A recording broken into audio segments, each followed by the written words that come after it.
et vous asseoir dans sa présence. Bienvenue à Impact Centre Chrétien, bienvenue dans cette église protestante évangélique, bienvenue. Nous rendons grâce à Dieu pour la vie de chacun d'entre vous. Quelqu'un me dit Amen. J'ai envie de dire honore Dieu, acclame Dieu pour toi-même. Parce que tu es la bonne personne, tu es au bon endroit, tu es au bon moment. Nous rendons grâce à Dieu encore hier. Je sais que ça a été dit, mais je voudrais encore bénir Dieu pour toutes les personnes qui ont... Est-ce qu'il y a des gens qui ont été, des frères qui ont été, des frères et sœurs qui ont été baptisés hier? Est-ce qu'il y en a qui sont dans la salle? Levez votre main si vous avez été baptisés hier. Voilà, on peut acclamer Dieu pour eux. Ils n'ont pas eu. Voilà, gloire à Dieu. Nous sommes reconnaissants, nous bénissons Dieu pour la vie de chaque personne qui a été baptisée. Dis-moi un bon Amen. Amen. Nous n'avons pas honte de nous identifier à Jésus le Christ. Nous n'avons pas honte de passer par les eaux du baptême, symbolisant notre mort et notre résurrection avec Jésus le Christ. Dans le royaume, il n'y a pas d'agent secret. Dans le royaume, on prête allégeance à Jésus le Christ. Qu'importe ce qu'on dit, qu'importe ce qu'on fait, nous sommes reconnaissants, nous avançons avec Dieu. Dis-moi Amen. Amen.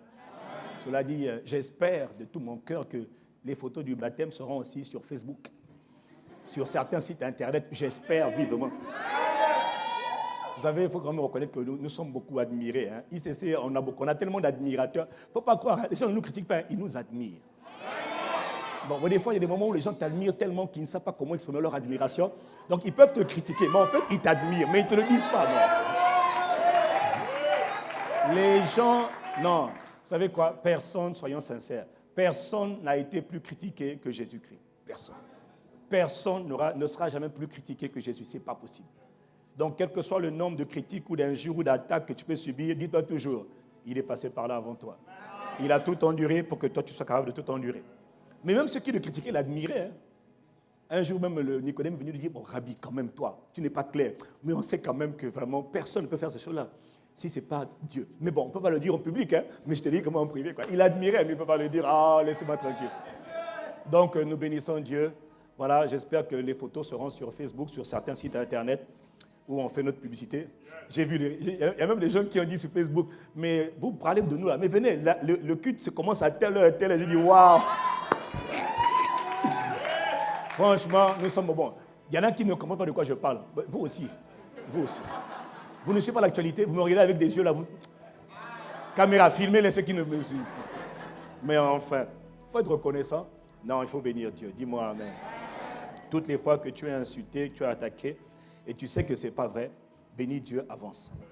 Christ est passé par là avant toi et avant moi. Personne, je suis extrêmement, je vous le dis sincèrement, indifférent à tout ce qu'on peut penser. Je suis indifférent.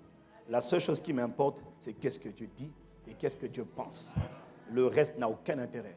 Et Jésus de Nazareth n'était préoccupé que par la volonté du Père.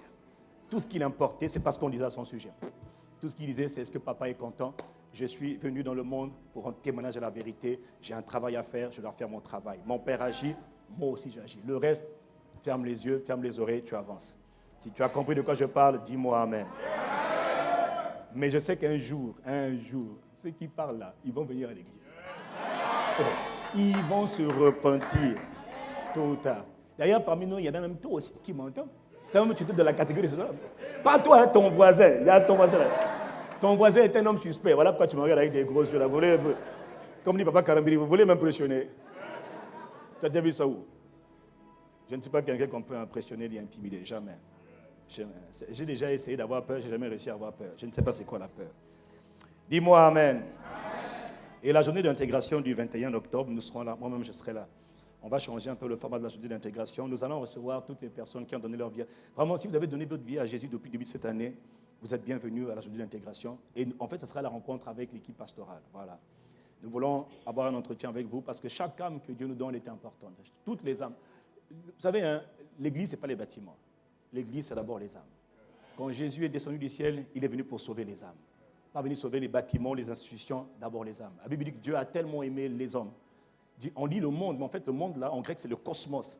Et là, le cosmos veut dire beaucoup de choses. Mais dans le contexte, là, on dit Dieu a tellement aimé les êtres humains, ou encore la race humaine, ou encore l'humanité. Là, on parle des hommes. On ne parle pas des bâtiments, on ne parle pas des pays. On parle des hommes qui sont dans les pays. C'est toi. Dis-moi un bon amen si tu me suis. Voilà pourquoi tout ce que nous faisons, nous devons le faire autour des âmes, autour de gagner des âmes et accompagner des âmes jusqu'à la maturité en Jésus-Christ. Bref, nous allons parler pendant cette journée-là. Et après, on va programmer d'autres journées encore où on recevra, parce qu'on ne sera peut-être pas nombreux assez, mais on va recevoir petit à petit toutes les âmes qui ont reçu Jésus-Christ comme Seigneur et Sauveur. C'est la première des grandes nouvelles. C'est la chose la plus importante. Naître de nouveau, recevoir Jésus-Christ, voir son nom être inscrit dans le livre de vie de l'agneau. Rien n'est plus important que cela. Si quelqu'un me suit, dis-moi Amen. Ne vous y trompez pas, je vous en supplie. Ne nous y trompons pas. Ne nous y trompons pas. Le monde que tu vois n'est pas le vrai monde. Le monde que tu vois n'est pas le vrai monde. Ce n'est pas le monde réel. Ce que tu vois, même quand tu te mets devant le miroir, ce que tu vois n'est pas la réalité de toi. Quand tu te mets devant le miroir, ce que tu regardes, ce n'est pas toi. Ce que tu regardes, c'est la maison dans laquelle tu habites. Je répète, quand tu te mets devant le miroir, ce que tu regardes, ce n'est pas toi que tu regardes. Toi, tu es à l'intérieur de ce corps. L'homme est un esprit, il a une âme, il habite dans un corps. Ce que tu regardes dans le miroir, c'est le corps dans lequel tu habites. C'est le corps dans lequel tu habites. Ce n'est pas le vrai toi. Le vrai toi est caché à l'intérieur. Si quelqu'un me suit, dit Amen. Amen. Alors, si ce que tu regardes n'est pas le vrai toi, alors tu reconnais que le vrai toi, tu ne te vois pas. Tu es un esprit. Ça veut dire quoi? Que tout ce que tu regardes n'est pas réel. N'est pas réel. Ésaïe 60, verset 2 nous dit que voici, les ténèbres recouvrent la terre et l'obscurité recouvre les peuples.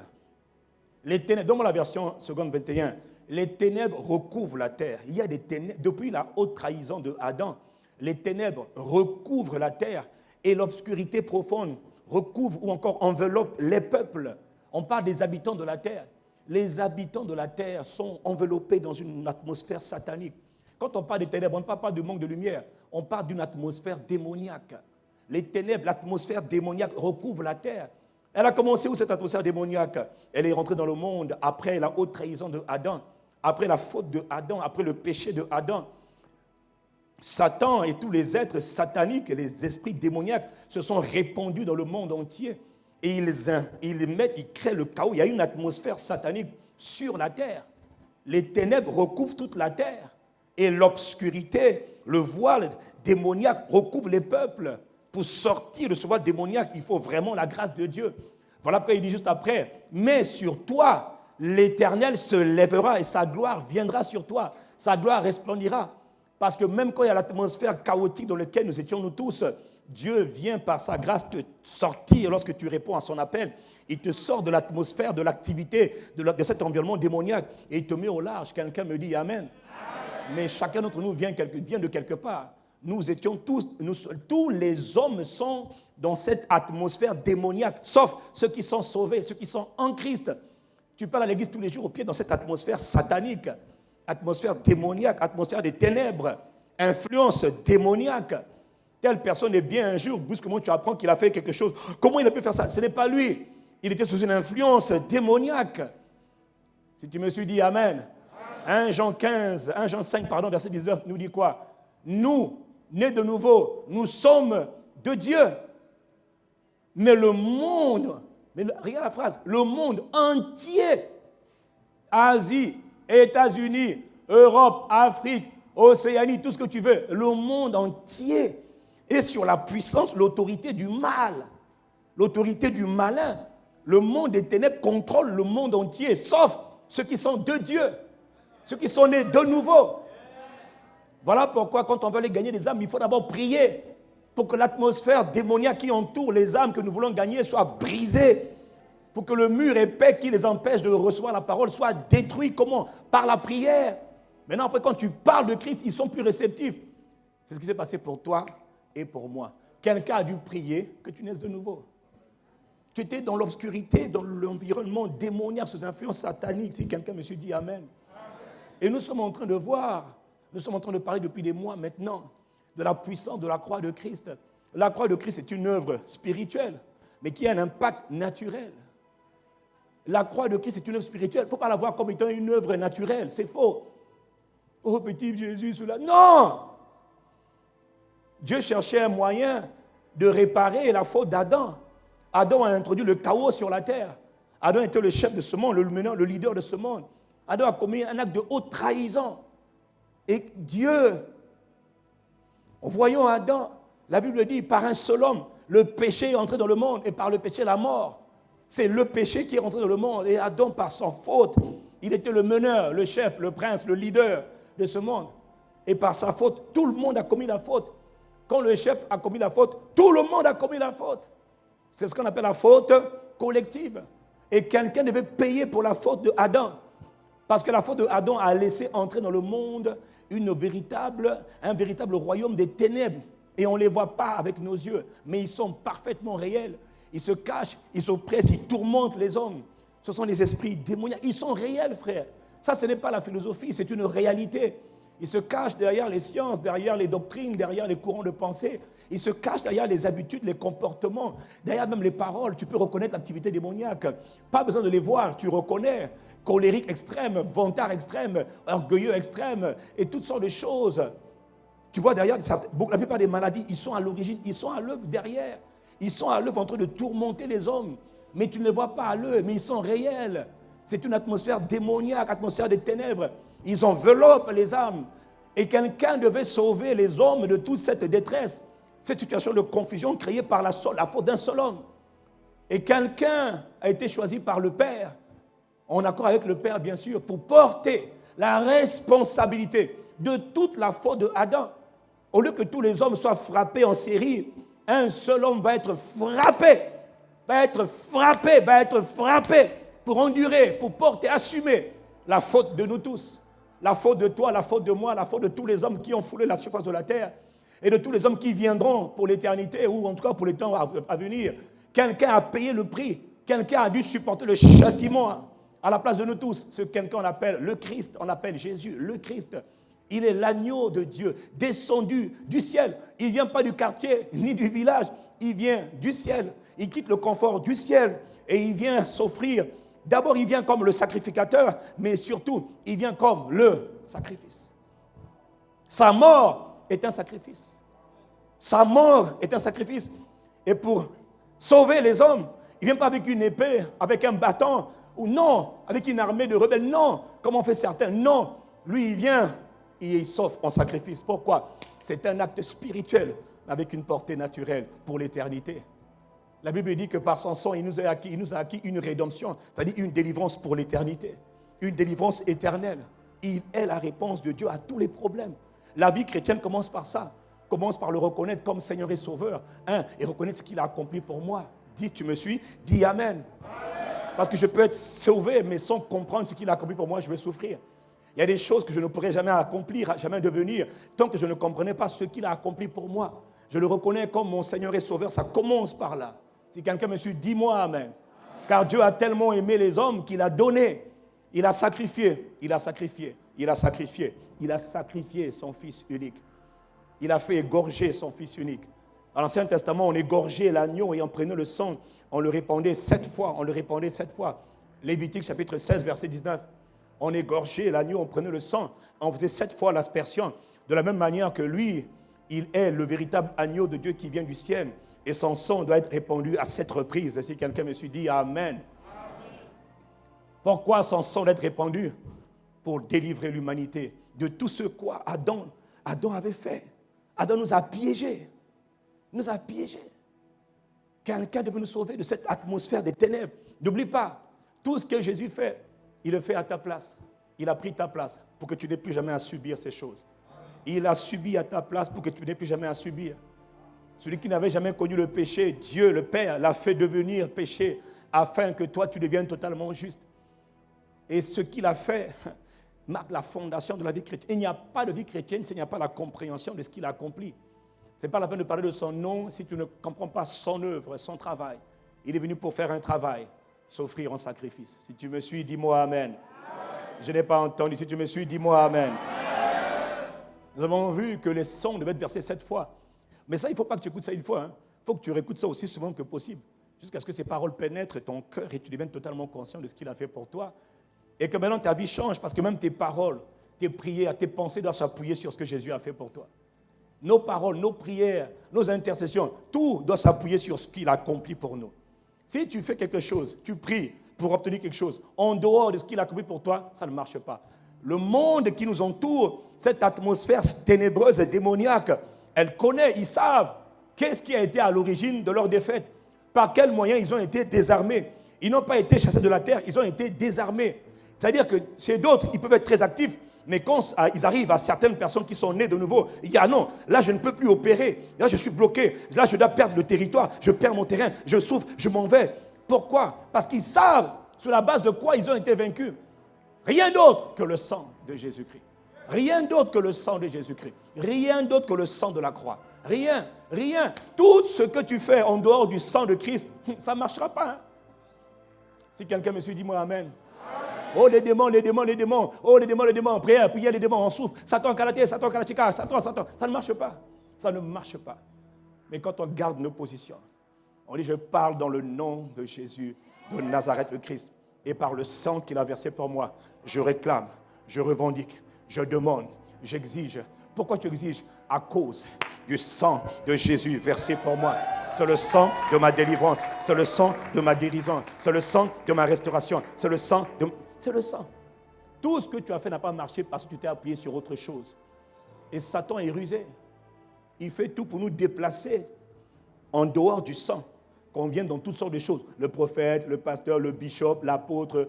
Tout ça c'est bien, mais ça ne sauve personne. Un seul est le sauveur. Jésus de Nazareth, le Christ. Et il nous a sauvés comment? En donnant son sang pour nous. Et son sang a été versé à cette reprise.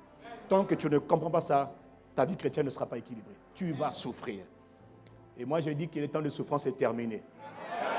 Et pourquoi je le sais? Parce que toutes les fois que Dieu veut changer ta vie, il va envoyer sa parole. Sa parole va te révéler. Elle va t'ouvrir l'intelligence. Oh, mais c'est pas vrai. Et c'est là que vient la guérison, la restauration, la transformation. D'abord par la parole. C'est d'abord la parole. Il envoie toujours sa parole. Donc je sais, par la parole qu'il envoie, que beaucoup vont changer de vie maintenant. Et que ta vie chrétienne va devenir une vie vraiment de gloire sous la base, pas de tes diplômes, pas de ton expérience, pas de ton nom de famille, pas de ton lieu de naissance. Tout cela, ce sont des critères bêtes et futiles, c'est de la vanité. Mais seulement sur la base de ce que Jésus le Christ a accompli pour toi.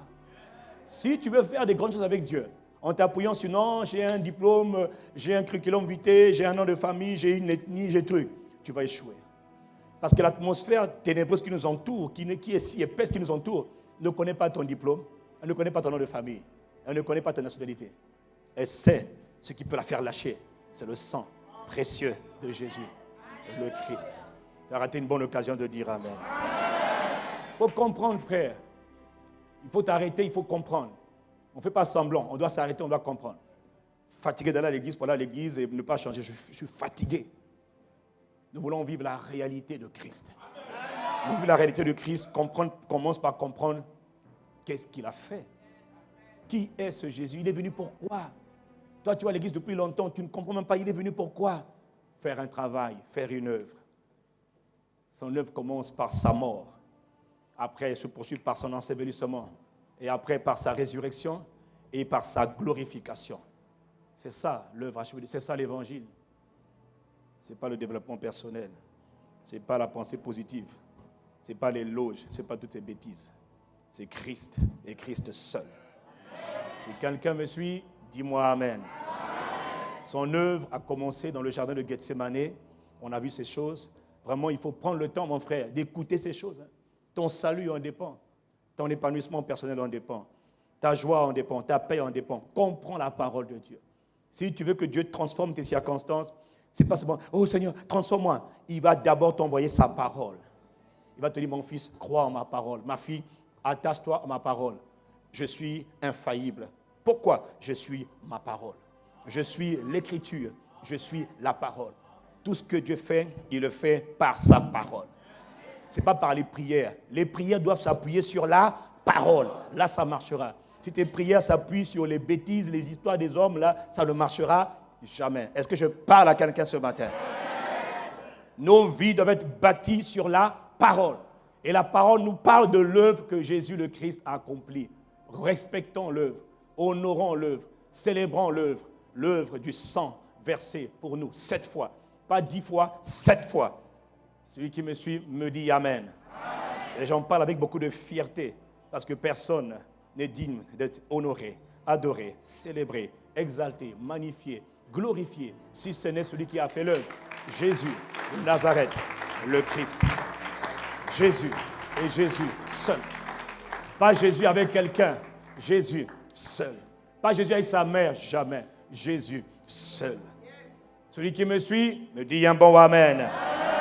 Jésus seul. Il est le médiateur. Après le jardin de Gethsémane, où il a versé son sang. Après, il l'a emmené dans le prétoire. Il a reçu 40 coups, moins 1, donc 39 coups. Des coups très violents qui ont arraché la peau, qui ont déchiré la peau. Le sang a été versé dans le dos. On a vu l'impact que le sang versé dans le dos avait. Tu dois t'attacher dessus. Tu dois revendiquer. Si quelque maladie que tu as, tu dois t'attacher au sang qui a été versé dans son dos. Dis-moi amen.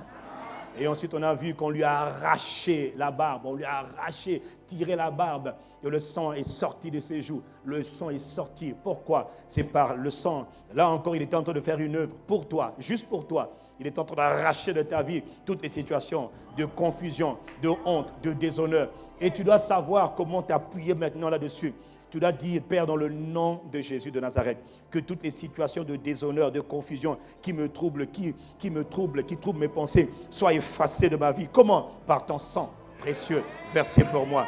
Quand tu le dis et que tu as la foi, tu ne te rappelleras plus de rien du tout. Et mieux encore, ces situations, quand tu t'appuies maintenant sur le sang de Jésus, elles seront changées en témoignage de gloire. Ça, c'est ce que tu dois comprendre. Ce n'est pas aller jeûner, prier. Non. C'est comprendre sur quoi je m'appuie, sur quelle fondation je m'appuie, avant de commencer à parler aux circonstances. Est-ce que je suis en train de parler à quelqu'un ce matin? Ils l'ont pris, ils l'ont frappé, ils lui ont arraché la barbe, et ensuite ils lui ont enfoncé la couronne d'épines. Waouh, gloire à Dieu pour toutes les délivrances et les guérisons que nous sommes en train de voir. Plus nous comprenons ce qu'il a accompli sur la tête, plus tu comprends pourquoi, plus ta tête ne sera jamais oppressée. Plus tu n'auras plus jamais de blocage, de limitation. Si je parle à quelqu'un, dis-moi amen. Ça, quand je te dis amen, là, ça veut dire réponds à la parole que Dieu a donnée.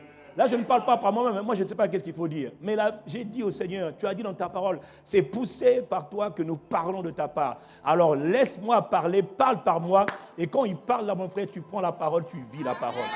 Tu prends la parole, tu expérimentes la parole.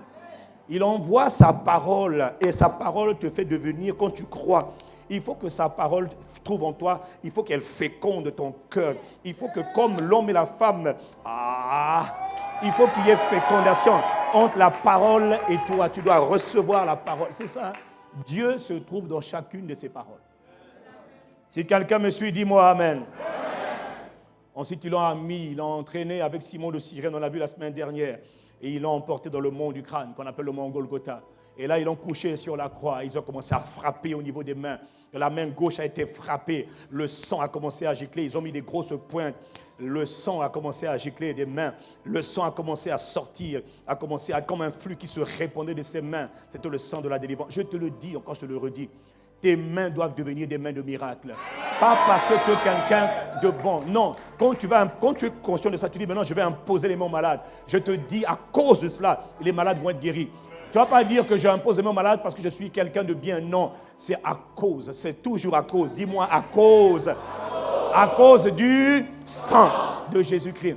Tu imposeras les mains aux malades et les malades seront guéris. À cause du sang de... Si tu crois que ces mains-là ont été percées pour que toi, tes mains ne soient plus jamais percées, alors même si tu n'as pas de travail, à cause du sang versé sur ces mains, tu reçois le travail. Le travail va venir vers toi. Ils vont te chercher. Tu ne sais pas, mais quelqu'un va te chercher. Va dire, on cherchait quelqu'un comme vous. On cherchait quelqu'un. Tu sais à quel moment? Quand tu commences à revendiquer devant le trône de la grâce les mérites du sang de Jésus versé pour toi. Tu vas dire, je réclame mon héritage parce que le sang de Jésus a été versé sur ses mains. Je réclame ce qui m'appartient. Satan, libère et donne-moi. Je récupère ce qui m'appartient. Je récupère ma productivité. Je récupère ma vie de miracle, ma vie de merveille, ma vie d'étonnement. Je récupère ma responsabilité. Partout où on avait dit que tu ne serais pas responsable, Dieu t'établit dans les positions de responsabilité. Pas à cause de ton curriculum vitae, mais à cause du sang versé sur les mains de Jésus. Même les mains symbolisent la richesse. Tu as le droit maintenant de dire, je réclame la richesse qui m'est destinée. Pas parce que je suis quelqu'un qui veut être riche, mais à cause du sang de Jésus. Est-ce que je parle à quelqu'un ce matin? À cause, c'est seulement. Ils l'ont vaincu. À cause. Et à cause de la parole de leur témoignage. Nous devons apprendre la clé. Ce n'est pas seulement le fait que le sang a été versé pour toi, non. L'autre clé, il y a deux clés. L'autre clé, c'est ce que ta bouche déclare. Tu vas apprendre à parler de ce que le sang a fait pour toi. Ce n'est pas tout de croire. Non, quand on croit, on parle. Quand je crois, je dois parler. Une bouche fermée, c'est une destinée qui est fermée. Bouche fermée égale avenir fermé. Bouche fermée égale destin fermé. Mais bouche qui parle, c'est un destin qui s'ouvre. Oh, il faut parler. Il faut parler. Et on ne parle pas à l'église, on parle partout. À la maison, dans les toilettes, dans la douche, en marchant. Parle de ce que Jésus a fait pour toi. Parle. Va à l'église, mais je m'en fous. Parle. À cause du sang de l'agneau et de la parole de leur témoignage. Ça, on va revenir dessus. Est-ce que tu es d'accord qu'on revienne dessus? Ah non, on ne va pas passer rapidement, c'est trop important. Quand ils ont mis des clous sur ses pieds, plutôt sur ses mains, l'étape d'après, c'était quoi? Les pieds. Et là, ils ont pris encore leur grosse pointe. Et ils ont assommé les pieds. Et ils ont frappé les pieds du libérateur. Ils ont frappé les pieds de Jésus le Christ. Ils étaient en train d'enfoncer les clous dans ses pieds. Ils enfonçaient le clou dans ses pieds. Et il était tellement dans une agonie extrême que le sang ne faisait que sortir des pieds. Alors pourquoi par les jambes? Pourquoi les pieds? Ils ont pris les pieds et ils ont frappé. Mais ils ne savaient pas ce qu'ils étaient en train de faire. Et lui, il a donné ses pieds volontairement. Pourquoi? Parce qu'il pensait à tes pieds. Pourquoi les pieds? En quoi les pieds sont importants? Que représentent les pieds? Que symbolisent les pieds? Les pieds d'un homme symbolisent beaucoup de choses. Les pieds d'un homme symbolisent l'appui d'un homme. Un homme, quand je parle d'un homme, je parle d'un être humain. Un homme s'appuie. Pour tenir debout, un homme doit s'appuyer sur ses pieds. Les pieds symbolisent l'appui d'un homme. Les pieds symbolisent la stabilité d'un homme. Un homme stable, c'est un homme qui tient sur ses deux pieds. Les pieds symbolisent la fermeté d'un homme. Je parle d'un être humain, donc mâle et femelle. Quelqu'un qui est ferme, c'est quelqu'un qui est sur ses deux pieds. Si tu me suis, dis-moi Amen. Amen. Les pieds portent tout le corps. Tout le corps repose sur les pieds. S'il n'y a pas de pieds, le corps aura de sérieux problèmes. Tout tient sur les pieds. Donc les pieds représentent la fondation d'un homme. Si on te coupe les pieds, on vient de te couper la fondation de ta vie. Si quelqu'un me suit, dis-moi Amen. Amen. Les pieds parlent de l'appui, la solidité, la fondation, la fermeté, la stabilité. Regarde, repars dans Genèse chapitre 1.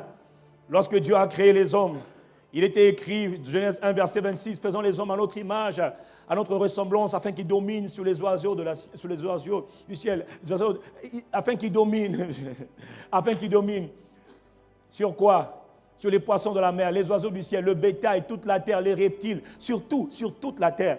Dieu a créé l'homme à son image et à sa ressemblance. Et les anges ont regardé, ils ont dit, « Oh, mais nous, si nous sommes les créatures de Dieu, mais moi, les anges n'ont jamais été créés à l'image de Dieu. » Non, les anges n'ont pas été créés à l'image et à la ressemblance de Dieu. Voilà pourquoi dans le psaume 8, on l'a vu la dernière fois, à partir du verset 5, il y a un ange, on ne sait pas lequel, mais un ange qui a dit, qui s'est écrié, mais qu'est-ce que l'homme? Qu'est-ce que l'homme? Cette créature bizarre, créée à l'image de Dieu, on parle de toi, à la ressemblance de Dieu. Quand on voit Dieu, on le voit. Quand on le voit, on regarde Dieu. Ah, ils sont bizarres. Il dit, qu'est-ce que l'homme?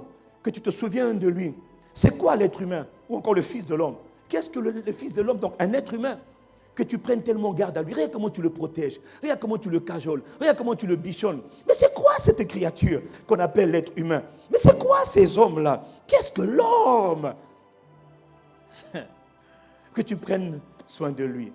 Tu l'as fait de peu inférieur à Dieu. Tu l'as couronné de gloire et de magnificence. Ça, c'est comme ça que tu as été créé. C'est comme ça que tous les hommes ont été créés. Par Papa, bon Dieu, ils ont été créés. Ils étaient couronnés de gloire et d'honneur.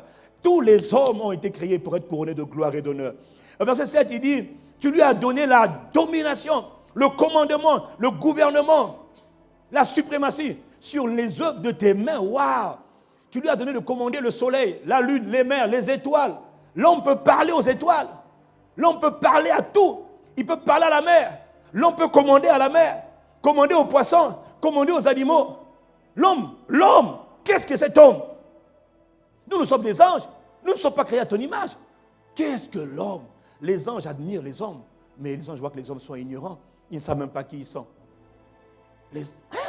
Qu'est-ce que l'homme?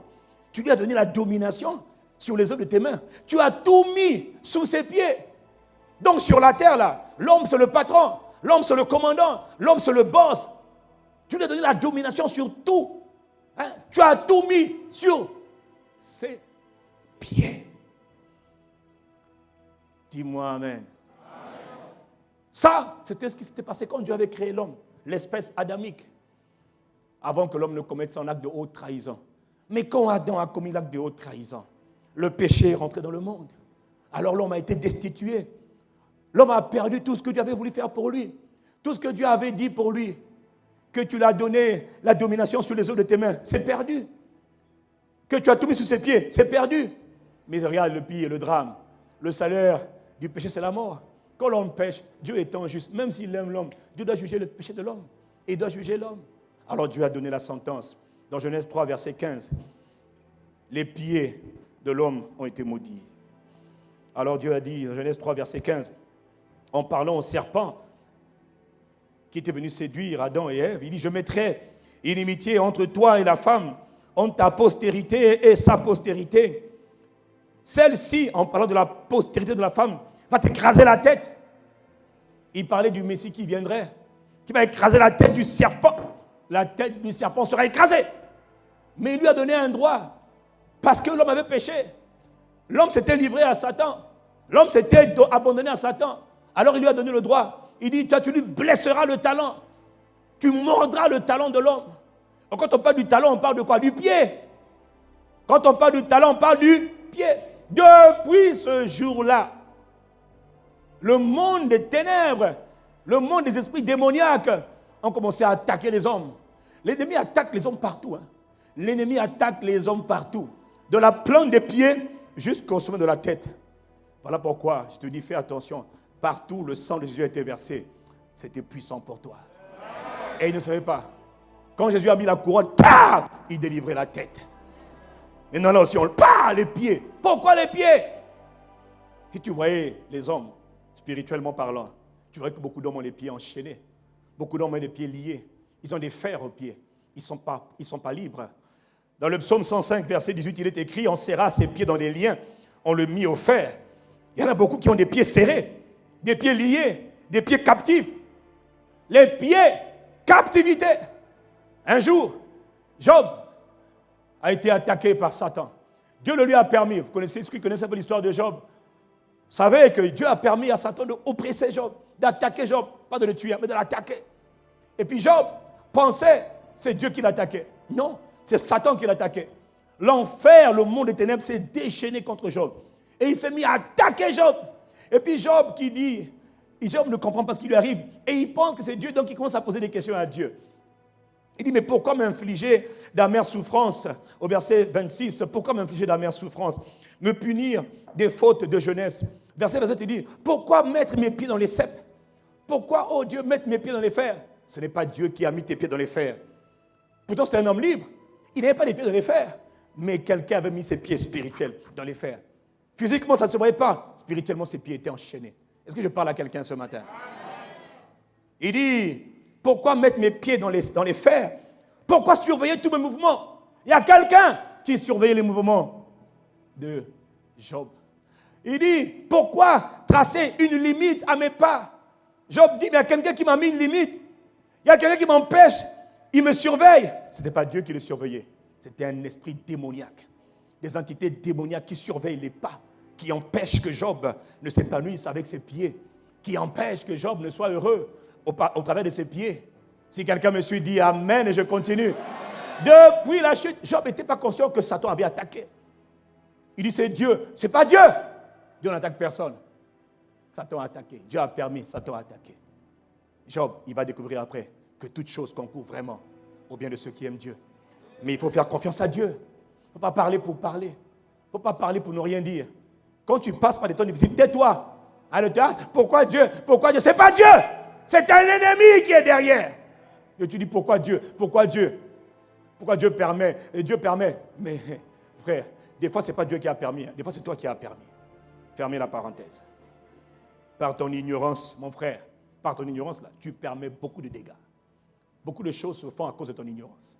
Ah, tu as perdu le sourire, ce n'est pas grave. Non, parce que c'est la vérité. Beaucoup de choses terribles se font à cause de ton ignorance. Et Dieu permet. C'est le même Dieu qui a dit que mon peuple est détruit par son manque de connaissance, par son ignorance. Est-ce qu'on peut continuer? Job pensait que Dieu l'attaquait. Or, c'est le monde des ténèbres. Satan est en train de foudroyer Job. Et Job dit, tu as mis des fers dans mes pieds. Depuis la chute de Adam, Satan, le monde des ténèbres, a beaucoup attaqué les hommes en blessant, conformément à Genèse 3,15, en blessant les pieds des hommes. Or, lorsque le pied d'un homme est blessé, il se passe beaucoup de choses. Parce qu'avoir les pieds blessés, si tes pieds sont blessés, ou encore si tu es mordu par un serpent, ou tu es mordu par l'ennemi, beaucoup de gens vivent en étant mordus. Tu aimes Dieu, tu as donné ta vie à Jésus-Christ, ton esprit est sauvé, mais il y a des choses qui se passent dans ta vie. Tu es mordu par un serpent. Quelqu'un t'a mordu, c'est une entité spirituelle que tu n'as pas vue avec tes yeux. Elle est réelle.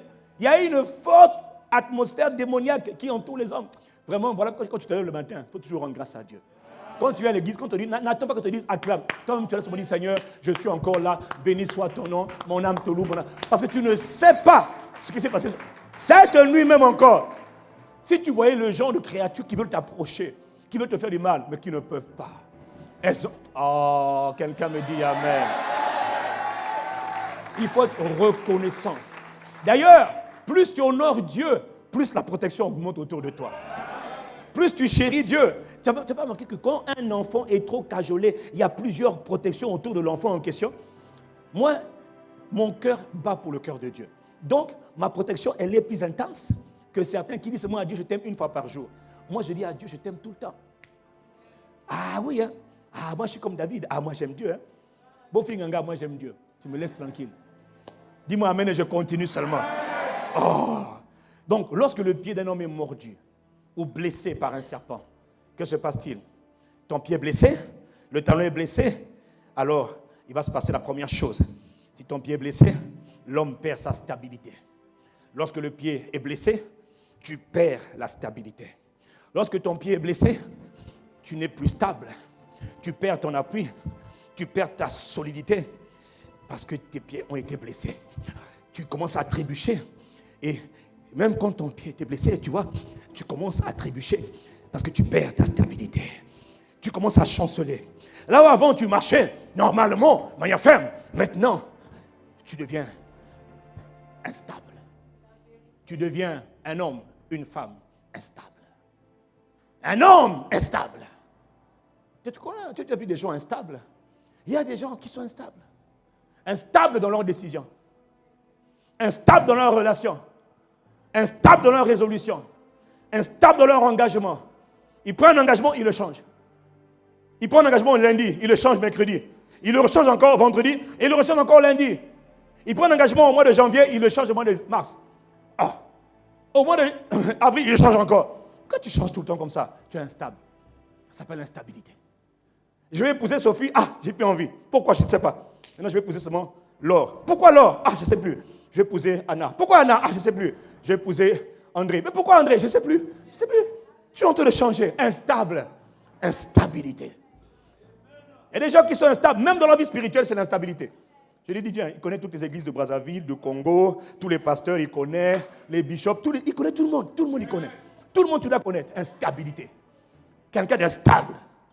On ne peut pas compter sur toi. On ne peut pas se fier à toi.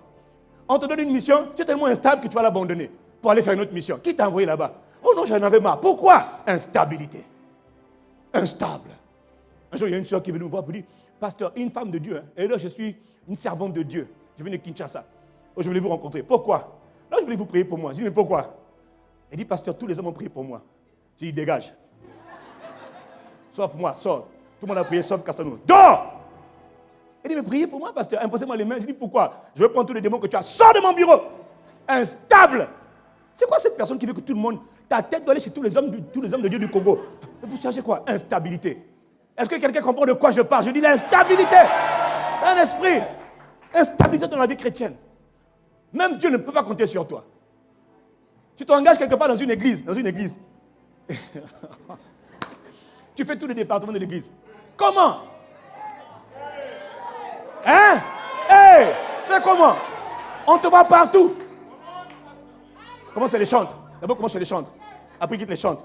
Protocole, accueil, sécurité, pasteur. C'est quoi? Instabilité. Caméléon. Tu dois te les changer. C'est un esprit. Tes pieds. Regarde tes pieds. Ma colonne. Tes pieds sont mordus. C'est un problème des pieds. Instabilité. Instabilité. Hein? Est-ce que je parle à quelqu'un ce matin? Instabilité. Même dans les études, on voit que tu es instable. Quoi? En 5 ans, tu as fait 5 filières. Comment? Oh non, là, je n'aimais pas maths et chimie. Alors, je suis allé en droit. J'aime pas le droit, je vais aller en lettres. J'aime pas les lettres, je vais aller en techno. J'aime pas la techno, je vais aller en sciences. J'aime pas la science, je vais aller... Hey! Hey! Instabilité. En quoi? Toi, pour une seule personne? Et au final, tu vas te rendre compte que tu n'arrives jamais à bout. C'est l'instabilité. C'est pas toi. Il y a quelqu'un qui t'a mordu les pieds, qui traîne dans tes pas, qui est autour de toi, qui t'empêche d'être quelqu'un de stable. Est-ce que quelqu'un comprend de quoi je parle? Instabilité. Pourquoi tu n'arrives pas à finir? Quand tu n'arrives pas à tenir ferme dans tes résolutions. Le psalmiste a dit, mes pas à moi sont fermes dans tes sentiers. Psaume 17, verset 5. Il dit, mes pas sont fermes dans tes sentiers. Non, même avec Dieu, ta vie avec Dieu, elle doit être ferme. Oh non, on se donne au Seigneur et puis on avance avec Dieu. Mais il y a quelqu'un ici, écoute-moi, il y a quelqu'un ici, qui n'arrive pas à avancer avec Dieu. Même dans ta marche avec Dieu. Aujourd'hui, tu as prié. 5 minutes demain, 10 minutes demain, 0 minutes après-demain. C'est-à-dire, on peut, même quand Dieu te dit, mon fils, ma fille, je t'attends dans ma présence. Tu n'arrives pas. Ta vie chrétienne même est instable. Ta vie de prière est instable. Tu n'arrives jamais à faire des grandes choses avec Dieu. Tu es instable. Et puis tu vas être pasteur. Je connais un pasteur instable, mais il est devenu pasteur. J'ai pitié des brebis. Parce qu'elles ne savent pas encore. Eh, miséricorde. Quelqu'un me dit, aïe. Dis avec moi, instabilité. Il dit, mes pas sont fermes dans tes sentiers. Mes pieds ne chancellent pas. Une des grandes bénédictions que Dieu donne à ses serviteurs, à ses enfants, quand tu nais de nouveau, c'est que là où tes pieds étaient chancelants, étaient trébuchants, il dit, tes pieds doivent devenir fermes. Mes pieds ne chancellent pas. Plusieurs fois dans la Bible, il est écrit, je ne chancelle pas, mes pieds ne chancellent pas. Si tu me suis, dis-moi amen. Psaume 26, verset 12, il dit, mon pied est ferme, mon pied est stable, mon pied est ferme. Donc quoi? La droiture. Je suis ferme. Je prends une résolution, je m'y engage. J'ai vu une sœur qui m'a dit, j'ai épousé un mari. Quand je vous écoute parler, mon mari a des problèmes. Il change tout le temps. On ne peut rien planifier avec mon mari. Même les enfants aussi sont fatigués. Il change, t'as vu, tout le temps. On déménage plus. On n'achète plus. On vend, on ne vend plus. Qu'est-ce qu'on fait, chérie? Caméléon, il change tout le temps. Il dit, maman, ce sont ses pieds. Il dit, ça veut dire quoi? Il dit, il faut écouter le message. Quelqu'un me dit amen. La vie devient instable. Et quand on est instable, quand on est poursuivi par l'instabilité, ça touche tous les domaines. Oh, ça touche tous les domaines. Ça peut parfois toucher un domaine spécifique, mais t'inquiète pas. Quand un esprit est là, il t'oppresse, il va toucher tous les domaines de ta vie. Ce n'est qu'une question de temps. Si je parle à quelqu'un, dis-moi amen. L'instabilité. Ça, la raison, c'est les pieds ont été mordus par le serpent. Un ennemi invisible a mordu tes pieds sont liés. Deuxième chose qui se produit lorsque le pied est mordu par un serpent, c'est la marche. C'est la marche. Dis avec moi la marche. Tout homme est né. Regarde les enfants. Tout homme est né. Au début, l'enfant, il est sous son dos. D'abord, il est sous le dos. Après, il est sous le ventre. L'enfant doit respecter certains principes de croissance. L'enfant qui est sur le dos, se met sur le ventre. Le but, ce n'est pas de rester sur le ventre. À un moment donné, l'enfant va se mettre à 4 pattes. Il va commencer à marcher à 4 pattes dans la maison. Et puis, au fur et à mesure que l'enfant grandit, il va se mettre sur ses 2 pieds. Dis-moi Amen. Il commence à s'appuyer sur ses pieds. Ça veut dire qu'il commence à devenir un homme stable, un homme ferme. Il commence à marcher. Or, quand l'enfant commence à marcher, le but, ce n'est pas qu'il marche. Il commence à marcher, brusquement, il commence à courir. Tous les hommes doivent courir. Tous les hommes ont été appelés à courir, à faire des longs pas avec des pieds. Mais comment tu fais pour courir quand tes pieds ne peuvent pas courir? Quand tes pieds sont enchaînés, comment tu fais pour courir? Tu ne peux pas. Alors, ce qui se passe, quand les pieds sont mordus, vous allez vous rendre compte, il y a des gens, ils n'arrivent pas à avancer. Tous tes progrès sont très lents. Tu marches avec Dieu, mais même là aussi, tu es lent. Il y en a des gens ici, là, quand tu as donné ta vie à Jésus, là, tu es un cocoba. Mais on dirait que tu es encore comme un bébé spirituel. Écoute, je parle à quelqu'un ce matin. Tu nais de nouveau, mais tu ne progresses pas. Tu aimes Dieu, tu ne progresses pas. D'ailleurs, même l'amour que tu as pour Dieu, là, c'est un amour coussi-coussa. C'est... Oh. Quand il y a un nouveau zélé, là, comme certains des baptisés que j'ai vus hier, là, enflammés, zélés pour Jésus, zélés. Tu dis, mon frère, nous tous on a commencé comme ça. Hein. La vie chrétienne, là, j'ai commencé comme ça moi aussi. J'étais zélé comme toi. Mais, tu sais, hein, la vie, là, c'est parce que tu crois. Je refuse cette parole. Les bros. Tu dis, frère, tes pieds, ce sont tes pieds qui ont des problèmes. Ils n'arrivent pas. Tout ce que tu fais, c'est lent. Quand les pieds ont été mordus, tu vois, là où il fallait marcher, tu es plus lent dans tes mouvements. Tu vois, pendant que les autres sont en train de marcher, toi, tu es en train de marcher doucement. Et dans la vie, il y a des gens qui marchent trop lentement. On a commencé au même moment. Mais regarde, les autres sont plus loin que toi. Dans les études, dans le travail, dans la même entreprise. Il y en a qui vont plus vite. Toi, tu vas vraiment, on dirait l'escargot. Lentement. Pourquoi tu vas aussi lentement? Même ta marche avec Dieu est trop lente. C'est 3 ans qu'il te faut pour commencer à porter beaucoup de fruits. 3 ans dans la vie chrétienne. Toi, tu as dépassé les 3 ans, tu es encore un gamin. Pasteur, prie pour moi là, prie pour moi là, prie pour moi là, ça va pas. Hey! Faut te réveiller un peu. Pourquoi tu es aussi lent? Il y a une lenteur qui n'est pas normale. Tu n'as même pas soif de Dieu. Oh! Tu ne connais même pas Dieu encore. Hey! Ah, je parle à quelqu'un. Oui, oui. Oh, ils sont nombreux. Là, ne t'inquiète pas. Ça, c'est dehors et dedans. Surtout dans l'église, ce n'est pas normal. C'est un problème des pieds. Les pieds. Tout ce que tu fais trop lentement. Quand les pieds ont été mordus, tu fais très peu de progrès. Les années passent. Les années passent. Mais ta vie ne change pas. Les années passent. Mais quand tu regardes bien à l'intérieur de toi, tu ne progresses pas beaucoup. Connaissance de Dieu, tu ne progresses pas. Épanouissement dans la vie, tu n'as pas progressé. Conditions de vie, tu n'as pas progressé. Non, ce n'est pas normal. Parce que Dieu nous appelle à marcher de gloire en gloire, de progrès en progrès. Mais toi, tes progrès sont trop petits, sont trop lents.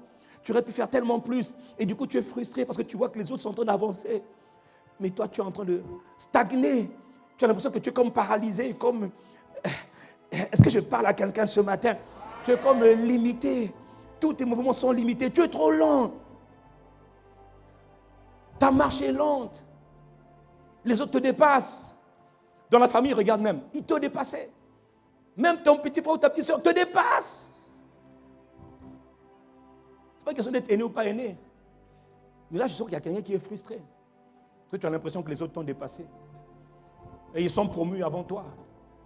C'est vrai que Dieu fait grâce à qui il fait grâce. Mais il y a quand même un niveau où tu ne peux pas être aussi lent. Il y a une lenteur qui est démoniaque. Tes pieds ont été pris en otage. Tes pieds ont été mordus. Tes pieds ont été mordus. Non seulement il y a une instabilité, mais il y a le trop retard. Il y a un retard qui est trop grand. Est-ce que quelqu'un comprend de quoi je parle? Hein? Le retard, le ralentissement. Je veux me marier. Tout le monde se marie. Il y a des moments où c'est normal. Il y a des moments où ça vient de Dieu, d'attendre. Il y a des moments où aussi ce n'est pas normal. Il faut discerner. Qu'est-ce qu'il y a avec mes pieds? Est-ce qu'il y a un problème avec mes pieds? Est-ce que mes pieds auraient été mordus? Est-ce qu'il y a quelqu'un qui m'empêcherait de jouir du mariage, par exemple? Ou de jouir de la vie dans certains domaines? Est-ce que quelqu'un comprend de quoi je parle? Ça, il faut aller sonder Dieu, ce n'est pas normal. Retard, ralentissement. Tu veux courir, mais tu n'arrives pas à courir. Impossible de courir. Toujours en mode lenteur. Tes pieds ont été mordus. Une autre chose qui se passe lorsque les pieds sont mordus par un serpent, ce n'est pas tout. Ce n'est pas seulement d'abord, ce n'est pas seulement le fait que tu trébuches ou tu es instable, non. Ce n'est pas seulement que tu es trop lent, tes progrès sont trop lents, hein? Tes efforts, tout est long chez toi, non. On dirait l'escargot, non, il n'y a pas que ça. Il y a aussi le fait que même physiquement, tes pieds sont atteints. Maladie des pieds, perclus des pieds, comme Mephibosheth. Est-ce que tu sais qu'il y a beaucoup de gens qui naissent boiteux? Beaucoup de gens qui deviennent boiteux? Il est en train de marcher brusquement. Bam! Qu'est-ce qui s'est passé? Oh, je ne sais pas, mon pied paralysé. C'est un ennemi qui a fait ça. Ce n'est pas normal. Pourquoi tes pieds seraient perclus? Pourquoi tes pieds seraient handicapés? Pourquoi tu deviens boiteux? Pourquoi? Il y a un accident. Pourquoi cet accident? C'est un accident, mon frère. Parfois, derrière l'accident, là, il y a quelqu'un qui est derrière. Quelqu'un qui a mordu les pieds. Et du coup, tu es frustré. Parce que regarde tout ce que tu fais. Boiteux, paralytique. N'avez-vous pas remarqué comment Jésus prenait plaisir à guérir les paralytiques et les boiteux? Si un paralytique et boiteux entend le sang de ma voix ce matin, et tu reçois cette parole ce matin, et tu comprends que devant ce genre de situation, Dieu avait une réponse, tu peux être guéri ce matin. Pas besoin d'imposer les mains, tu peux être guéri ce matin. S'il y avait une maladie qui oppresse tes pieds, tes jambes, oh, tes pieds qui sont enflés ou moi, je ne sais pas quoi, quelle que soit la maladie qui frappe les pieds ou l'infirmité qui frappe les pieds, ces pieds peuvent être guéris instantanément, là, ce matin. Si quelqu'un me suit, dis Amen. Pourquoi? Parce que Dieu voyait comment tu étais frustré, comment les hommes sont frustrés. Parce qu'un homme qui n'arrive pas à avoir une assise, qui n'arrive pas qui est toujours instable, mais il est humilié, il est incompris, il est déshonoré, il est plein de honte. Ce n'est pas normal. Un homme qui est toujours en train d'être dépassé par les autres. Toi, tu vas toujours trop lentement. Et en plus, tu dois toujours recommencer parce que tu fais trop. Non, ce n'est pas normal. Et en plus, maintenant, tu es frappé au niveau physique. Physiquement, tu es frappé par un handicap. Non, ce n'est pas normal. Je te dis que toutes ces choses, Jésus les voit et il est venu pour apporter les réponses. Dis-moi un bon Amen. Tout ce que Dieu fait, il le fait pour un but. Tout ce que Dieu fait, il le fait pour un but. Alors le Père regarde sur la terre, il regarde comment les hommes sont en train de souffrir. Il dit, mais moi j'ai dit, dans Psaume 8, verset 7, j'ai dit, je n'ai pas créé pour ça. Il dit, je lui ai donné la domination sur les œuvres de mes mains. Et j'ai tout mis sous ses pieds. Mais tout ne semble pas être sous ses pieds. Justement, puisque, regarde, là je suis en train de marcher. La poussière est sur moi. La moquette est sur moi. Le sol est sur moi. Est-ce que j'ai un effort à faire? Non, le sol doit me subir. La poussière qu'elle est là, elle me subit, elle n'a rien à me dire. Si la poussière dit tu me marches dessus, je dis tais-toi, je marche sur toi. Tu es sous mes pieds. Je commande. Je fais ce que je veux. Si tu me suis, dis-moi Amen. Amen. C'est pour ça que tu as été créé. C'est pour ça. La volonté de Dieu, il a donné dans Josué 1, verset 3. Lorsqu'il disait, là il parlait à la génération de Josué. C'est-à-dire les conquérants. Dis avec moi les conquérants. La génération de Josué, là, ce sont les gars que Dieu a envoyés pour aller prendre la terre promise. Pour aller prendre le pays de Canaan. Le pays de délices. Le pays où coule le lait et le miel. C'est-à-dire ceux qui s'emparent du règne par la force. Ah non, hein. Là, il ne parle pas aux mauviettes ou aux poules mouillées. Non, il parle aux courageux. Il parle aux braves, il parle aux héros. Il parle aux vainqueurs. Si je parle à quelqu'un, si ça te concerne, donne-moi un bon amen ici, là. Il ne parle pas à tout le monde. Si tu es une mauviette, dis-moi. Ok, je ne parle pas à toi. Toi, je m'occuperai de toi après. Quelques gifles vont te réveiller. Gifles spirituelles avec le sourire. Comment? Ce monde est un monde de guerre. Il faut être prêt pour la guerre. Pour la bagarre. Pas avec les hommes, avec les entités qui oppressent les hommes, qui animent les hommes. Quelqu'un qui me suit me dit Amen. Amen.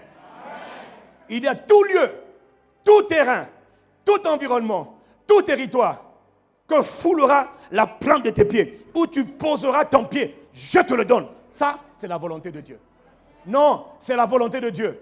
Et là, quand Dieu parle, les gars avaient affaire aux Éphésiens, aux Amoréens, aux Jébusiens, aux Étiens, aux Cananéens. C'était des territoires hostiles, ennemis. Or, derrière ces territoires-là, ce sont des esprits démoniaques. Il dit, partout où tu vas aller, il n'y a aucun endroit que je ne te donnerai pas. Donc, si tu poses ton pied quelque part, sache que je te le donne. Comme je l'ai dit à Moïse. Il parle de quoi? Il te dit les pieds. Pose tes pieds quelque part. Écoute-moi, quand tu comprends ça là, hein, Il n'y a aucun endroit où on te dit que ça, ce n'est pas pour toi. Quelle est cette entreprise où on te dit, toi, tu n'as pas accès? Quel est ce territoire où on te dit, tu n'as pas accès? Quel est ce territoire géographique, territoire spirituel? Il y a des endroits dans lesquels on te dit, toi là, on te dit, toi tu ne peux pas aller là-bas, c'est pas pour toi, c'est pour les autres. Qui a dit c'est pour les autres? Ça, c'est pas pour eux. Ça, c'est, oh, impossible. Je refuse ce mot-là, il n'existe pas dans mon vocabulaire. Comment? Partout sur la terre, dans tous les pays, il y a toujours certaines choses qui semblent être réservées à une certaine catégorie de personnes. Mais toi, tu n'as pas droit. Qui t'a dit que tu n'as pas droit? Tout lieu que foule la plante de tes pieds. Si tes pieds sont au Congo, alors au Congo, tu as droit à tout. Oh, tu as raté une bonne occasion de me dire amen. Comment? Il y a des endroits dans lesquels Satan a mis comme des mines, des bombes, qui font que quand tu rentres dans certains environnements, ici, ce n'est pas pour toi. Ici, là, c'est pour nous. Faux! Tout lieu que foule la plante de mes pieds, je le prends. Il n'y a aucun endroit où tu allez me dire que je n'ai pas le droit d'aller. Je vais partout, je vais et je règne. Et je prends, et je commande, et je domine, et j'assujettis, et je n'ai pas le choix, et je ne sais faire que ça. Tout lieu que foule mes pieds, je les prends. Ça, c'est la volonté parfaite de Dieu. Si je parle à quelqu'un, donne-moi un bon amen. Non, même certaines écoles ont dit c'est pas pour toi. Qui a dit c'est pas pour moi? Certaines entreprises, oh c'est pas pour toi, c'est pour eux. Qui a dit c'est pour eux? Ça là, le mot impossible là, je ne le connais pas. Moi je sais que tout est possible à celui qui a la foi. Si tu me suis, dis-moi un bon amen.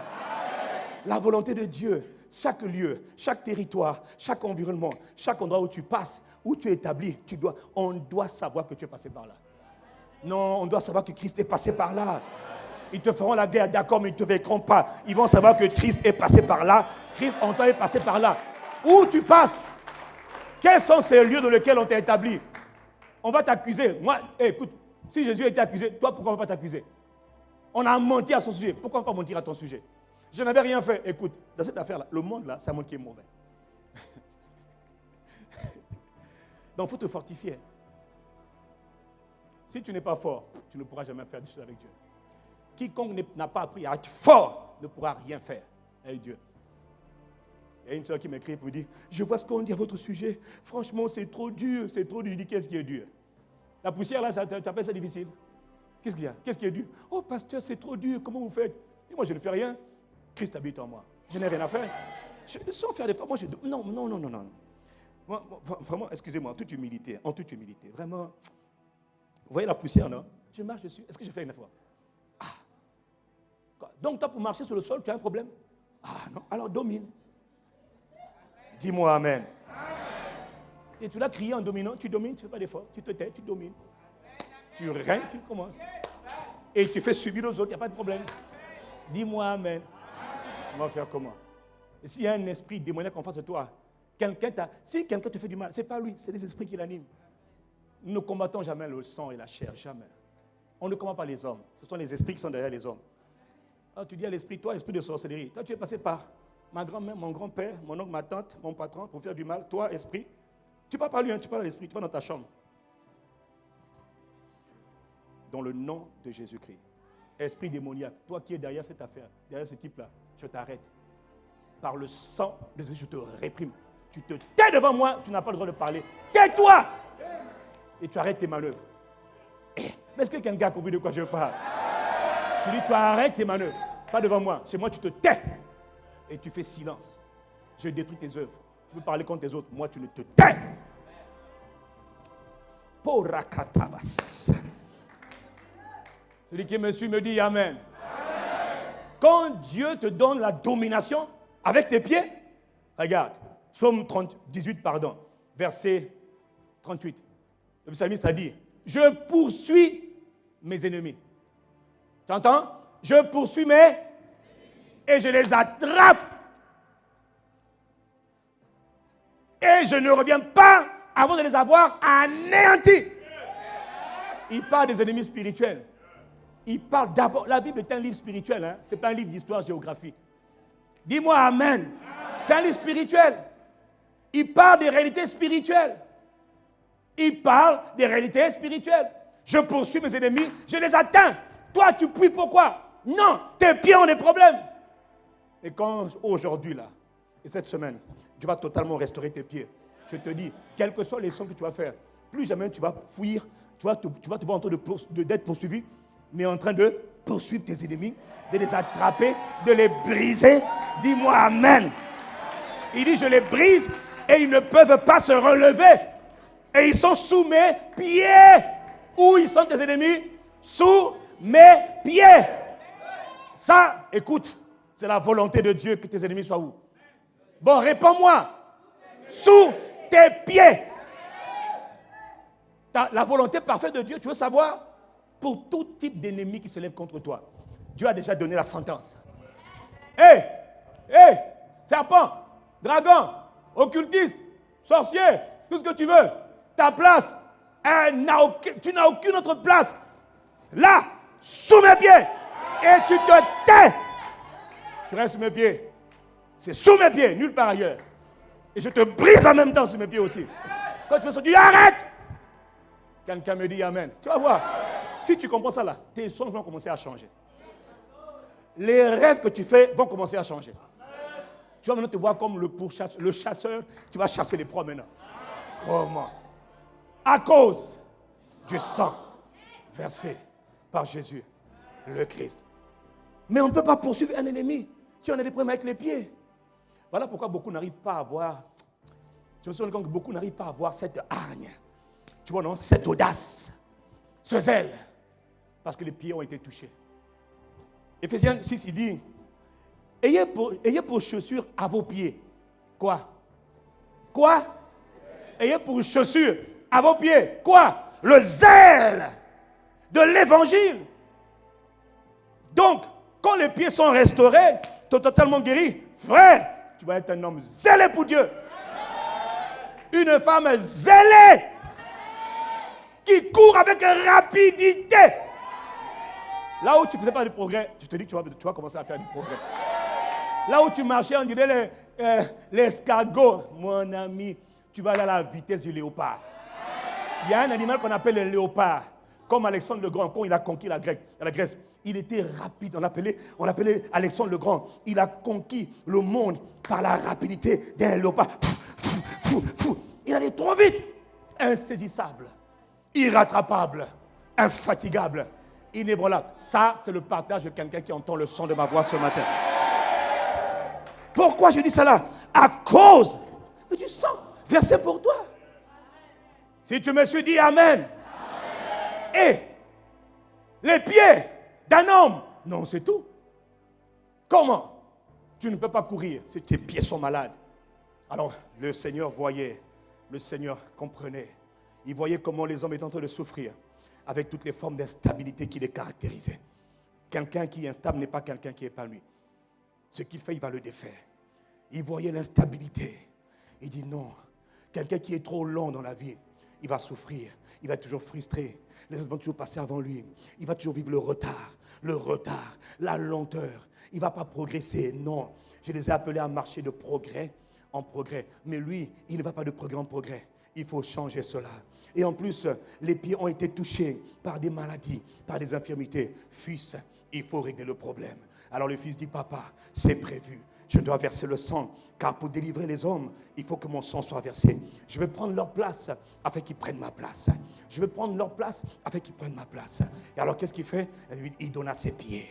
Et alors les soldats romains ont pris les pieds. Ils ne savaient pas qu'il commettait une très grosse erreur. Satan ne comprend jamais qu'il fait toujours des grandes fautes. Il ne comprend jamais parce qu'il ne connaît pas les desseins de Dieu. Satan ne connaît pas la sagesse de Dieu. Il ne connaît que la haine. Mais il y a un Dieu qu'on appelle le Dieu plein de sagesse. On l'appelle le Dieu insondable. On ne peut pas comprendre son intelligence. Ses voies sont trop parfaites. Ses voies sont belles. Elles sont admirables. Il est l'Éternel, l'insondable, l'impénétrable Dieu, le Père impénétrable, le Père de lumière. Alors quand Jésus était là, Jésus, dans l'agonie, c'est vrai, dans la souffrance, c'est vrai, il a croisé les pieds et on frappait et il criait et il souffrait. Mais il savait qu'il souffrait à cause de toi. Et quand le sang a commencé à sortir, c'était le sang de la délivrance de tes pieds. Si quelqu'un me suit, donne-moi un bon amen. En livrant les pieds, ses pieds, pour que le libérateur soit percé, qu'est-ce qu'il est en train de faire? Il voyait que dans ta vie, il y avait des esprits d'instabilité. Il y avait des esprits d'instabilité. Il voyait qu'il y avait des esprits aussi de paralysie. Il y avait des esprits de lenteur. Il y avait des esprits de retard. Il y avait des esprits qui te poussaient à ne pas bien avancer dans la vie. Il dit ça, je vais m'en occuper. Il a livré ses pieds. Si tu me suis, si tu reçois ces paroles, donne-moi un bon amen. Mais il savait aussi, en livrant ses pieds, il était en train de rétablir la parole de Dieu à ton sujet, où il avait dit qu'il a mis toutes choses sous ses pieds. Alors, en donnant ses pieds, il venait de te prendre. Là où tu étais d'abord en bas, tu étais en bas. Maintenant, en donnant tes pieds, il venait de te prendre et de te lever au-dessus du monde des ténèbres. Au-dessus du monde des ténèbres, et il prend tes pieds. Et quand il vient habiter en toi, maintenant il t'établit au-dessus de tout le monde des ténèbres. Toute l'atmosphère satanique. Regarde, voilà pourquoi Jésus dit, juste avant la crucifixion, il dit, voici, je vous ai donné le pouvoir de marcher sur les serpents, sur les scorpions. Vous n'aviez pas ce pouvoir. Non, vous n'aviez pas ce pouvoir. Je vous donne le pouvoir de marcher maintenant. Là où les serpents, les scorpions, vous mordez le pied, vous marchez dessus, ils vous mordent. Non! À partir d'aujourd'hui, je vous élève par mon sang versé sur mes pieds. Je vous élève au-dessus. Je vous élève au-dessus des scorpions, au-dessus des scorpions, au-dessus des serpents. Attends, hein, au-dessus de toute la puissance du diable. La puissance du diable qui remplissait la terre. Il dit, bon, je vous soulève. Donc, en fait, il t'a soulevé.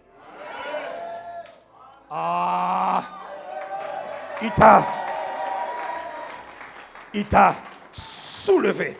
Et est établi au-dessus du monde des ténèbres. Il dit, et toute la puissance du diable, et rien ne pourra te faire de mal. Si tu crois que mes pieds, dit Jésus, ont été percés pour que tes pieds à toi soient élevés et établis sur une position de domination au-dessus du monde des ténèbres, si tu le crois, reçois ce que tu crois maintenant. Reçois ce que tu crois. Les pieds percés de Jésus ne l'ont pas été en vain.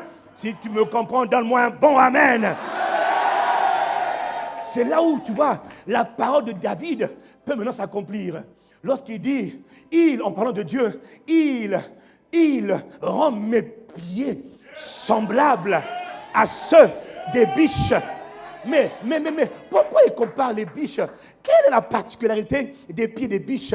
Les pieds des biches ne sont pas les pieds de l'éléphant, ou les pieds de l'éléphant, ou les pieds du lion. Non. Les biches, ou encore, les biches, c'est la femelle du cerf qu'on voit dans les forêts. Les biches ont une particularité. Leurs pieds ont une forme. Elles ne sont pas connues pour leur rapidité, mais elles sont connues pour leur capacité à grimper, à escalader les sommets, escalader les montagnes. Les biches, lorsque le chasseur vient, la biche, elle court, mais elle commence à escalader les sommets élevés. Voilà pourquoi il dit, tu rends mes pieds semblables à ceux des biches. Parce que les biches sont établies pour la domination au-dessus dans les montagnes. Les biches ne sont pas comme... Non. Là où le lion, lui, ne peut pas franchir certains rocs, certaines montagnes, c'est trop difficile pour lui. Il n'a pas les pieds qui lui permettent de s'accrocher et d'escalader. La biche, elle est capable d'escalader les sommets les plus compliqués. La biche va de gloire en, de progrès en, de hauteur en, de hauteur en. La biche, contrairement au lion, a la capacité d'aller dans les hautes sphères. Les autres sphères spirituelles, les autres sphères sociales, les autres sphères financières, les autres sphères. Il dit, quand le sang de Jésus est versé et que tes pieds sont guéris, tes pieds deviennent maintenant capables. Ils ont une facilité, une agilité à dominer. Si quelqu'un me suit, donne-moi un bon amen. Non. Tout se passe au niveau des pieds. Quand tu vois un homme qui est élevé par Dieu et qui arrive à se tenir au sommet et qui ne rétrograde pas du sommet, mais qui monte au sommet et qui se tient, c'est que ces pieds-là ont été rendus semblables aux pieds des biches. Aux pieds des biches. Il est capable d'escalader les sommets et de se maintenir au sommet. Il ne faut pas seulement monter, hein, il faut demeurer. Donc en fait, par son sang versé dans les pieds, il t'a élevé à une position de domination. Et maintenant, voilà, tout le monde des ténèbres qui était là. Ils regardaient autour de toi. Regarde maintenant, ils t'ont vu. Ils ont vu Jésus versant son sang sur ses pieds. Maintenant, ses pieds. Il dit maintenant, par mes pieds, je t'élève, je te rétablis là où papa t'avait établi. sur la domination sur toutes les autres de mes mains. Et Satan, maintenant, tout ce qu'il peut faire, c'est mais tu vas où? Tu vas où? Mais, voilà. Satan, je suis en haut et toi, tu es en bas. Serpent, le serpent dit, mais toi, tu vas où? Hein? Trop tard. Je suis en haut, que sur mes pieds. Kabaradasa. Tu es. Et quand le serpent dit, je vais avoir ta tête, tu dis, par le sang de Jésus, versé pour moi, tu restes sous mes pieds. Si je parle à quelqu'un, donne-moi un bon amen. Il a mis toute la puissance des ténèbres sous tes pieds. Et maintenant, ce monde des ténèbres qui contrôlait les hommes ne peut que constater que tu as été élevé et ils ne peuvent que te regarder monter dans les hauteurs. Dans les hauteurs. Si tu comprends cela, donne-moi un bon amen. Tes pieds sont semblables à ceux des biches. Je déclare à cause du sang de Jésus le Christ que là où tu n'étais pas capable de monter dans l'intimité avec Dieu, dans la passion de Dieu, là où tu allais trop lentement, maintenant tu peux escalader. Tu peux monter là où Dieu t'a appelé à monter. Tu peux t'établir là où Dieu t'a établi, dans les sommets, dans les hauteurs, dans les lieux élevés, car c'est la volonté de Dieu qu'il en soit ainsi. Si quelqu'un me croit, donne-moi un bon amen ici. Comment? Répète avec moi ces paroles. Mais tu dois croire. Crois. Crois. Si tu es né de nouveau, crois. Crois que les pieds de Christ ont été crucifiés, ont été percés, pour que toi, tes pieds, plus jamais ne soient percés par les esprits d'instabilité, les esprits de retard, les esprits de escargot qui te poussent à toujours être en retard, le caméléon qui te pousse à être toujours instable. Marekatabasa, Brako Sotobaba. Maintenant, tu vas dire avec moi, tu vas répéter dans le nom de Jésus le Christ. Et par son sang, son sang versé au niveau de ses pieds, pour moi, dans le nom de Jésus, je prends autorité sur toute malédiction, sort, enchantement, envoûtement, manœuvre satanique contre mes pieds. Contre mes pieds, je les brise, je les annule par le sang de l'agneau de Dieu. Je prends autorité sur tout esprit d'instabilité, de retard, de lenteur, de paralysie. Esprit mauvais, je vous réprime par le sang de Jésus-Christ et dans le nom de Jésus-Christ. Je commande toute oppression au niveau de mes pieds, toute manœuvre démoniaque contre mes pieds s'arrête. Je la détruis dans le nom de Jésus-Christ par la puissance du Saint-Esprit. Au nom de Jésus-Christ.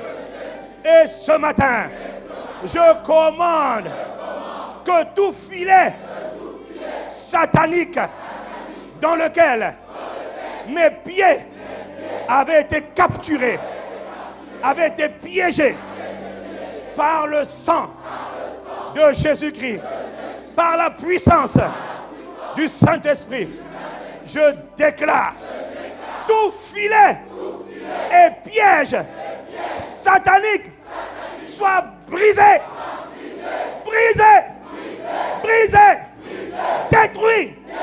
Maintenant, maintenant, maintenant, maintenant, maintenant, maintenant, maintenant, maintenant, maintenant, maintenant, maintenant, à cause du sang de Jésus. C'est le sang de la rédemption. C'est le sang de la délivrance. Ah! C'est le sang de la victoire. Le sang de la victoire. Le sang du triomphe. Parle à tes pieds. Parle à tes pieds. Parle à tes pieds. Parle à tes pieds. Rakabababaché. Rakotoko sabababa. Parle à tes pieds. Dis, je plaide le sang sur mes pieds. Je plaide le sang de Jésus. Le sang de Jésus sur mes pieds. Ah, parle à tes pieds. Rakata bababa. Parle à tes pieds. Rekapatosol. Rikabata. Parle aux pieds. Dis, je plaide le sang sur mes pieds. Le sang de Jésus. Le sang de la délivrance. Le sang de la guérison. Si tes pieds avaient un problème, si tes pieds étaient malades, si tes pieds étaient boiteux, si tes pieds étaient infirmes, écoute, crois seulement et reçois la guérison. Reçois la guérison. Je commande dans le nom de Jésus à tout esprit d'infirmité qui attaque les pieds, esprit de paralysie, esprit d'infirmité, je vous réprime dans le nom de Jésus, le Christ. Je parle à tout esprit d'infirmité qui attaque les pieds au nom de Jésus. Sortez les pieds, libérez les pieds. Au nom puissant de Jésus, par le sang de Jésus, je m'oppose à toute manœuvre satanique qui attaque les pieds de ceux qui entendent le son de ma voix. Je brise votre emprise maintenant. Ce n'est pas demain, c'est maintenant. Ce n'est pas lundi, c'est maintenant. Recevez la guérison. Recevez et témoignez de la guérison maintenant à cause du sang de Jésus, le Christ, versé pour vous. Oh, gloire soit rendue. Y a-t-il quelqu'un pour acclamer le Sauveur du monde, Jésus, le Messie, le Sauveur du monde, le Libérateur, le Libérateur. Ah.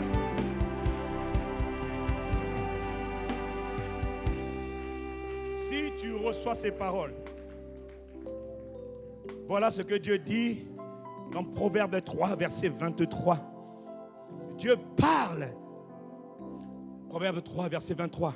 Dieu dit, alors, écoute, si tu crois, tu marcheras avec assurance sur ton chemin. Quels que soient les chemins que tu empruntes, chemin des affaires, chemin des études, chemin du mariage, chemin de l'épanouissement, quels que soient les chemins que tu empruntes, si tu crois dans l'œuvre achevée de Jésus pour toi, pour les pieds, tu marcheras avec assurance dans ton chemin et ton pied ne trébuchera jamais. Et ton pied ne heurtera jamais d'obstacle. Pas de morsure, pas de blessure. Mais tu es établi par le sang de Jésus pour la domination. Tu vois, c'est seulement par le sang précieux de Jésus que quelqu'un peut dire, je domine, je règne, je triomphe. C'est seulement à cause, dis avec moi, à cause du sang de Jésus-Christ. Si tu me suis, dis-moi Amen. Cette semaine, par la grâce de Dieu, à midi en prière, comme nous le faisons depuis quelque temps, selon que le Saint-Esprit nous conduit, nous prierons pour les pieds de toute âme de la famille ICC. Dieu veut voir les pieds légers, comme des biches, mais tu vas de hauteur en hauteur. C'est la volonté de Dieu. Dieu ne t'a pas appelé à rester en bas ou à subir. Il t'a appelé, il t'a établi pour la domination. Si quelqu'un me suit, donne-moi un bon amen. Si tu acclames pour Jésus, alors acclame vraiment pour Jésus. Juste pour terminer maintenant. Alors oui, la parole, elle est sortie ce matin. Mais je sais qu'elle a parlé au cœur de quelqu'un. Toi, tu es là ce matin pour la première ou la deuxième fois. Ou même, ça fait longtemps que tu es dans le Seigneur et tu as rétrogradé. C'est pour toi aussi que cette parole est sortie. Tu n'es pas là par hasard. Dieu t'a appelé ce matin pour te faire entendre l'évangile. Mon frère, c'est pour toi que Jésus a été crucifié. Jésus a dit dans Jean 3, verset 3, personne ne peut entrer dans le royaume de Dieu s'il n'est pas de nouveau. Tout ce qui est dit s'applique à toi seulement si tu es né de nouveau, si tu es membre de la famille de Dieu, si tu deviens enfant de Dieu. Tu es créature de Dieu, mais tu n'es pas encore enfant de Dieu, tant que tu n'as pas encore reçu Jésus le Christ comme Seigneur et Sauveur. Alors voilà pourquoi, ce matin, je lance encore cet appel, comme nous le faisons toujours. Une seule personne sauvée. Une seule personne sauvée. Ça vaut la peine de prendre quelques minutes, juste pour une seule personne qui peut être sauvée. Si tu es là et tu n'as pas encore reçu Jésus comme Seigneur et Sauveur, Tu veux vivre cette parole, mais il faut naître de nouveau. Veux-tu naître de nouveau ce matin? Veux-tu recevoir Jésus ce matin? Lève la main là où tu te trouves. Tout le monde baisse la tête, s'il vous plaît. Dans les salles annexes, baissez votre tête. N'indisposez pas ceux qui veulent recevoir Jésus. Maintenant, si tu veux être né de nouveau, merci ma soeur. Levez votre main. Mettez-vous debout là où vous êtes.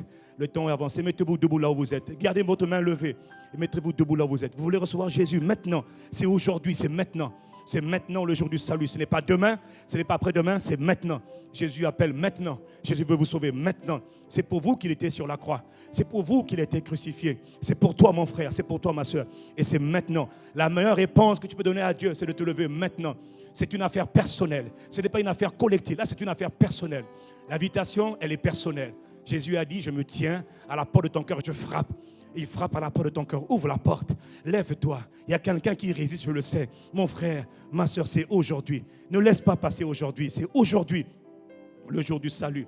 Veux-tu être né de nouveau? C'est maintenant. Je t'en prie, ne laisse pas passer l'opportunité de recevoir Jésus le Christ et de vivre dans la gloire des rachetés de Jésus le Christ.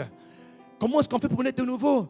Il a dit dans sa parole, si tu le crois dans ton cœur et tu le confesses de ta bouche, alors tu seras sauvé. C'est aujourd'hui le jour du salut. C'est maintenant.